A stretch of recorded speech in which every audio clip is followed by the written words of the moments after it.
Oh my gosh. Derrick Henry doesn't catch enough passes out the backfield. He's not good in PPR. Shut up. Find out all the answers right here. Fantasy football friendly or not starts right now. Let's go. Holy shit.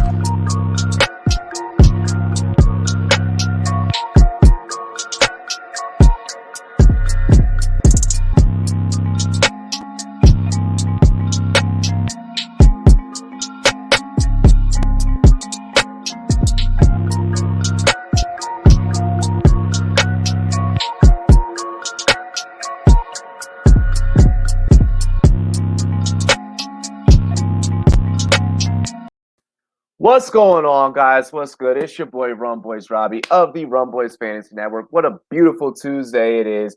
We got analytics going up on a Tuesday. Cheers to me. Cheers to you, all the Rum Boys and girls. What it do? Dilly. Now, without further ado, let's go ahead and get into today's show. But first, can you pay my bills? Gotta pay. We gotta go ahead and pay the bills. I'm not gonna go into all that whole fucking song. I probably just by singing that brought back a lot of harsh memories for a lot of men out there. Ladies and gentlemen, first up, monkeyknifefight.com. Also, you can download the app available on iOS and Android. Go ahead, check out monkeyknifefight.com. Promo code RUMBOYS. We're matching your very first deposit all the way up to $50. Holla. If you put in 50, we're going to match that 50. You put in 30, we're going to match the 30. You put in 20, we're going to match the 20. You dig? However you do it, we're going to match your deposit. NFL's just right around the corner. She'll be coming right around the corner. You guys need to go ahead, make a Monkey Knife Fight account. Go ahead, get your deposits in. All right. Use promo code RUMBOYS. Daily fantasy sports prop action. Legal daily fantasy sports prop action, that is. Any sport that your heart desires. The home run derby went dumb last night, okay? I know a lot of y'all was cashed out on Pete Alonso. You know, go ahead, get your sports. Get scratch that itch, pay some bills, get the money on monkeyknifefight.com. Legal daily fantasy sports action.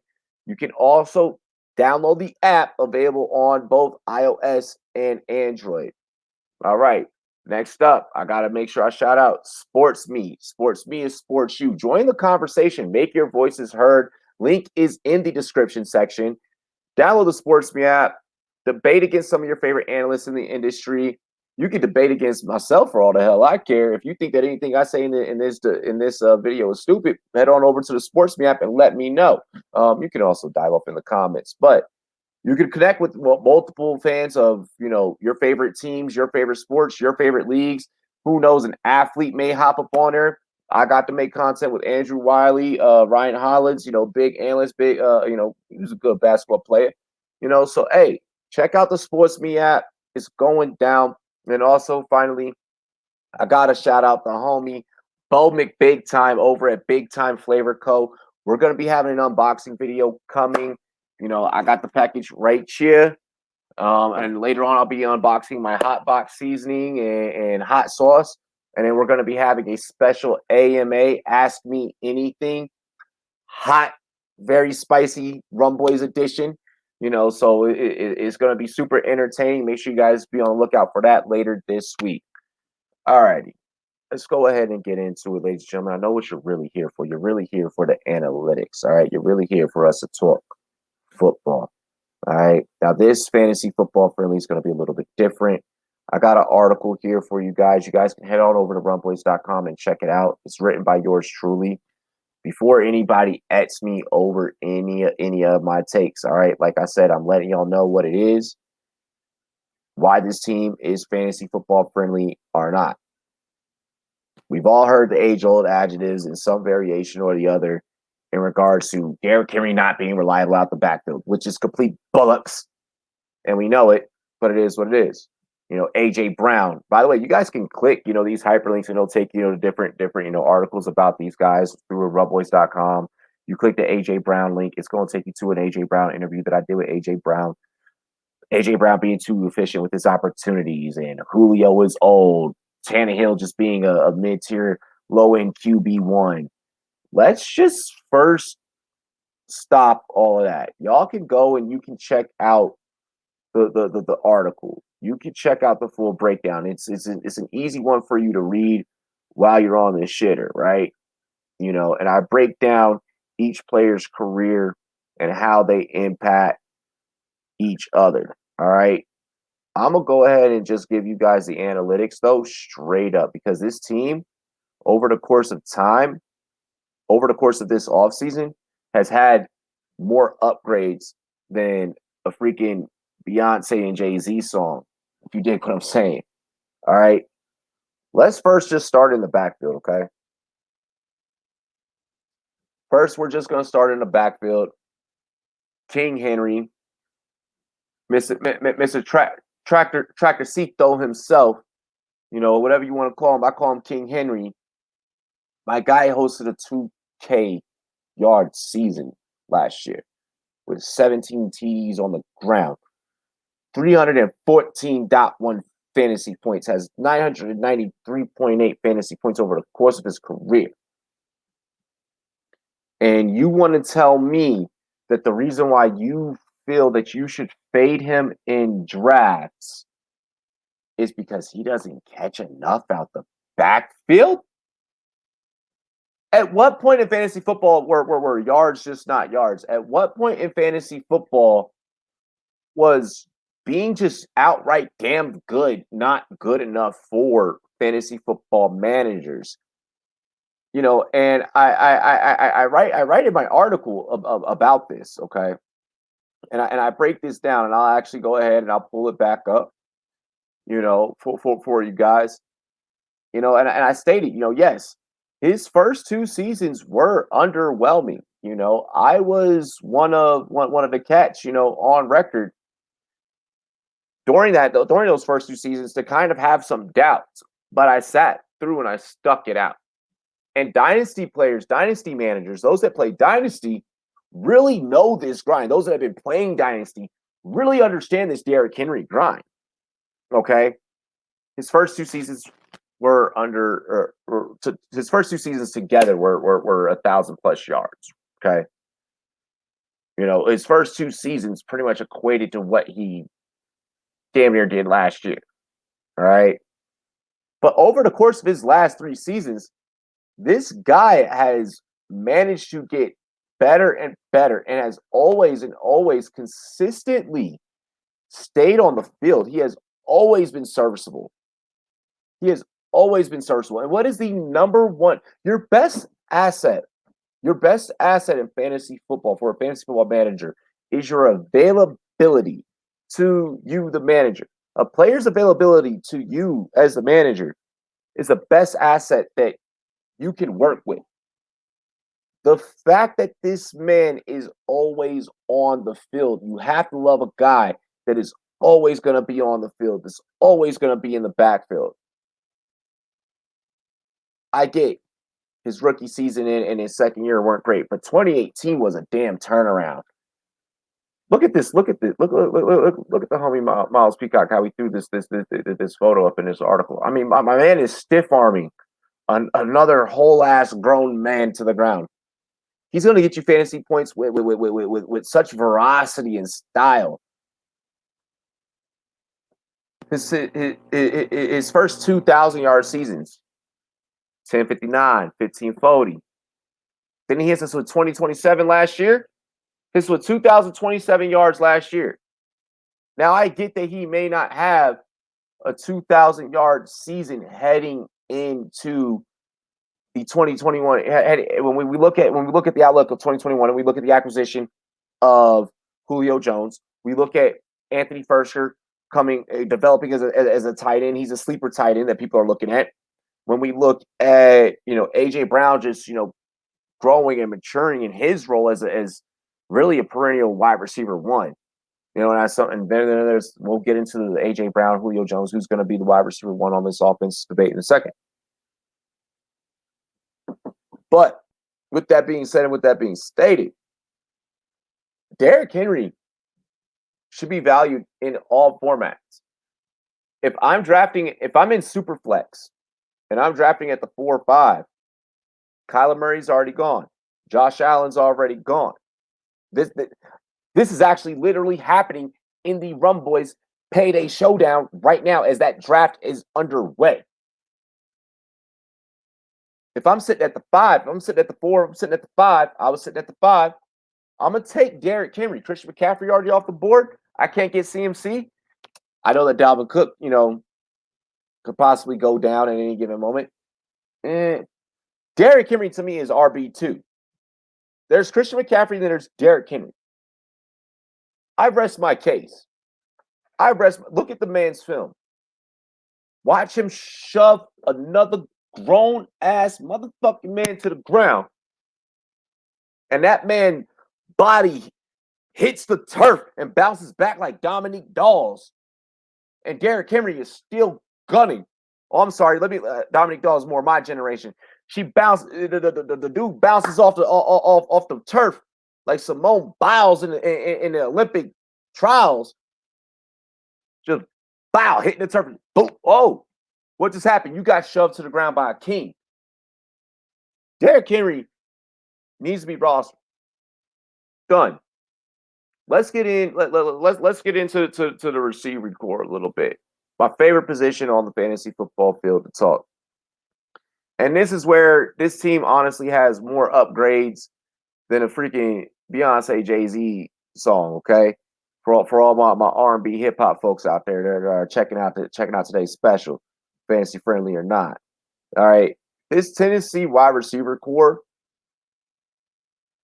is everything and anything to gush over. When you bring in a future Hall of Famer in one Don Julio Jones, okay, to assist a young AJ Green and teach AJ Green the insides and outs. We're talking match made in heaven. Listen, this offense put the ball on the ground total together 166 times. That's not happening now that Julio Jones is in town.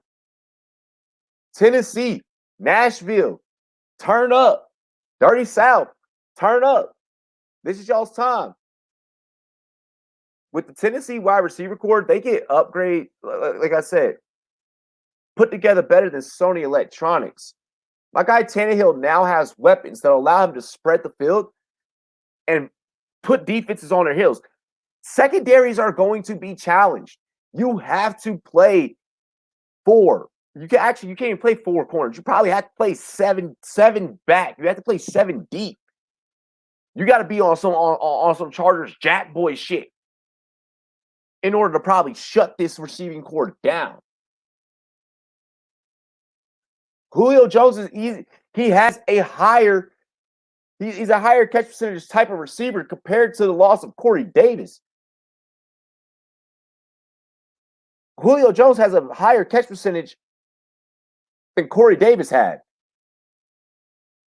Josh Reynolds as a wide receiver 3 in Tennessee who understands his role as a wide receiver 3 and understands what he has to do in that role. That's a beautiful thing. Because now you allow here's what I picture that'll happen in terms of the X's and O's. You'll use Julio and you'll use AJ to keep corners and keep safeties honest, to push them as far fucking back as possible. Now it's just linebackers that you have to challenge. The offensive line for Tennessee ain't that damn bad. I mean, let's not forget. I mean, we'll get into Tannehill later. I won't go too deep into Tannehill. That offensive line ain't that damn bad. Obviously, look at the stats that Derrick Henry hosted at the running back position. And that's without them ever really having to go to an RB2. But shout out to Darrington Evans. You're the people's choice. You're the people's champ, These receivers, they're going to push defenders back, which now is going to open up the middle of the field. So we'll see a lot of digs. We'll see a lot of curls, coming from maybe that slot to that tight end. A lot of short yardage gains. A lot of first down opportunity is, if you are in a league that rewards first down catches, if you get a half point or a full point, or whatever, you get a half point for first down. If you're in a league that rewards that type of activity, this is the team and this is the receiving core for you because there's going to be a lot of first downs to be had because there's going to be because the defenders, the safeties, the corners, they're going to be having to play so far back on their damn heels. They're going to be tripping over themselves. And there'll also be deep ball opportunities for the fantasy managers out there that roster an AJ, that roster a Julio. And these guys go up there and they get the contested catch. These guys go up there and they go aggressive and they catch the ball at the highest point. They're not afraid. These are straight dogs out there on the field. That's what I love about this Titans receiving core. Okay? That's what I love about this Titans receiver core. And that's what you all should love about this Titans receiver core. You know, at first they were silent. They didn't make a whole lot of moves. They weren't really focused. They were waiting. They were kind of waiting. You know, it was Josh Reynolds and it was like, okay, like, what are you gonna do? Like, is it just gonna be Josh Reynolds? Like, you let Corey Davis go to the goddamn Jets, and like, what are you gonna do now? You figured it out. You did what you had to do. You know, here, actually, let me go over to some Pro Football Reference really quick. Let's go over to some Pro Football Reference really quick. Because I want to break something down for y'all. In the 9 games that Julio played, right? In the 9 games that he played, my man's had 51 receptions out of his 68 targets. That's someone who's not putting the ball on the ground. Like, and I guarantee this. So a good portion of that the ones that he didn't catch were just completely overthrows or just not like uncatchable balls. In 9 games, he had 771 yards. The man could have kept going on. Like, had it not been for injury, from 2013 on, he's hosted nothing but 1,000-yard seasons. 2013, he dealt with injury. He's always played at least outside of severe injury seasons. He's giving you at least 14 games, and he's what, 32, something like that. Well, yeah, Julio's 32. Like, come on, man. Julio's 32. In football years, that is old. And he's still out here dogging folks. He's still out here with a 75% exact catch percentage. You gotta love that. You gotta love that. AJ Brown, 177.5 fantasy points. Really quick, Julio's fantasy points last year, before I get into AJ Brown. All right. Julio's fantasy points last year, 95.1. In 9 games, bro, I can't wait to see what you do with Tanneskill. AJ Brown, 177.5 fantasy points total last year, 11 touchdowns, 1,000 yards receiving, 70 receptions. What's not the light? What's not the light? On 106 targets, you ended with a 66% catch rate. You're catching above 50% of your passes. Julio will help him, kind of fine tune his hands and kind of get that together if he isn't already working on that. But even as a rookie, he caught 61% of his catch, damn near 62% of his catches. 61.9 is the exact number.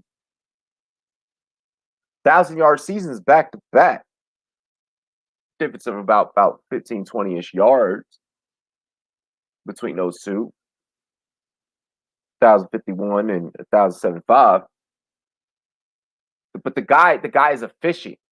Since when did efficiency become a problem? And that's what people try and knock on AJ. Oh, well, he's just efficient with his touchdowns. He's just efficient with in the red zone. He's just great in the red zone, catch touchdowns. Since when do we not want those points in fantasy football? Since when do we not care about that? Are we here to win cash? Are we here to win trophies? Are we here to win for our charity leagues or not? A.J. Brown should be on all of your rosters. I'll even go over to the tight end. And actually, I'll throw in a little snippet about Josh Reynolds. Put him on your watch list. If you need a deep wide receiver 3, put him on your watch list. You'll get him off of waivers. Don't draft him. There's your Josh Reynolds analytics. 44.7 fantasy points. Okay. I mean, I get it. Not the greatest. 1 TD in 2020 for Firsker. 387 yards. The guy started emerging later towards the end of the season. If YouTube wouldn't copyright us, I'd be able to show you the film. He started to emerge and started to pop up towards the end of the season. And only got to have one start for real. He had to play behind Jonnu Smith. Well, guess what, folks? Jonnu's out of town. Jonnu's not there anymore. Firsker is the tight end in the building. Firsker is the end all and be all at the tight end position. I like this guy. I think that if you're going to go 0 tight end, right? If you're 100%, you're just like, you know what? I'm in the draft and we're going to just punt tight end. Like we're just punting tight end. I was not going to punt that across my apartment. Y'all was bugging. If you're thinking about just punting tight end, this is a guy that you can grab late. And this is a guy that I don't mind you guys stacking up. Obviously, I don't mind you guys stacking up Tannehill with any of these options. But if you end up with Tannehill as your QB, right? We're going into roster construction. If you end up with Tannehill as your QB1, all right? And even in Superflex, if he's your QB2 or still your QB1, whatever. Stack him up with AJ. Stack him up with Julio. Derrick Henry doesn't catch passes out the backfield normally, but I have no problems also doing that as well because I've done that 2 years back to back and it's paid off. But stack him with Firsker and tight end premium, and you end up missing out on, the Kelseys, the Kittles, the Wallers, the Pitts, the Andrews, the Goddards, and the Hawkinsons, and at this point you're just like, fuck. You miss out on Tanya, and you miss out on Logan Thomas. You're like, fuck. It's Gesicki. It's Swervin Irvin up in Minnesota. It's like these are the guys that you're looking at. It's like Noah Fant in Denver. Okay, I'd take Noah Fant. But if I'm just going to be at that point, just like, whatever happens at tight end happens, Firker's the guy that I'm grabbing. And he's in that, and he's fallen because of the Julio coming into town conversations in that range to where it's towards the end of the draft where people are grabbing Troutman out of New Orleans. Like, if you want to pivot, you want to grab someone that kind of started coming on and you can watch some film on and you can be impressed by that. Not that I'm not impressed by Troutman's film, but Firker's a guy, and he should be rostered. Moving into Ryan Tannehill so that we could go ahead and wrap this up for you guys. Look, ever since this man has departed from Adam Gase, he has done very well. I call this man tennis skill, all right, because he definitely has all the skills. Since stepping in as a starter for the Tennessee Titans, he's pretty much damn near been practically like anywhere between QB2 to like QB5. Like Mahomes has always been like pretty much QB1. Like we can all go consensus on that. But I mean, he took over for Tennessee after a subpar Mariota flop, and once Tannehill took over, many fantasy analysts out there had already dubbed Tannehill as the waiver wire champ. Like he was the best waiver wire ad that you could have had. What was that during that 2019 season, I believe? So I mean, there hasn't been enough. I don't think that the jury is still out on Tannehill. I think that we're very much aware of what Tannehill brings to the table and what he's able to do. Um, in 2020, over the course of 16 games, completing 65.5% of his passes, 481 attempts, 315 completions, for 3,819 yards, and he passed for 33 TDs while silently, like, just very here's 7 on the ground. Uh, he ended up being ranked as a QB 11 per Fantasy Pros, which is good. But I mean, I'm willing to, once again, going back to what I was talking about stacks, I'm willing to stack him with any and all of these guys, you know. And then even on the far end, I'm willing to watch list a guy like Josh Reynolds and maybe have him as a waiver wire ad later in the year. If he becomes efficient, I don't think that he'll probably be fantasy relevant, but I think this offense is 100% all around an offense to watch. Um, this defense is not the greatest, so this allows the offense to constantly have to go to the air. Um, there could be times where, because of the defense will give up points, that this team could be playing from behind. I think they'll definitely win games, and they'll definitely be a playoff, perennial team, and potentially even. I mean, we could even etch them into that Super Bowl conversation of who could possibly overthrow the Chiefs if the defense can get together. But that aside, this team is super fantasy friendly. Like, this team is, if I were to throw a letter grade on it, I'm giving these guys an A. Straight up. Vrabel's one of the most hands-on coaches in the league.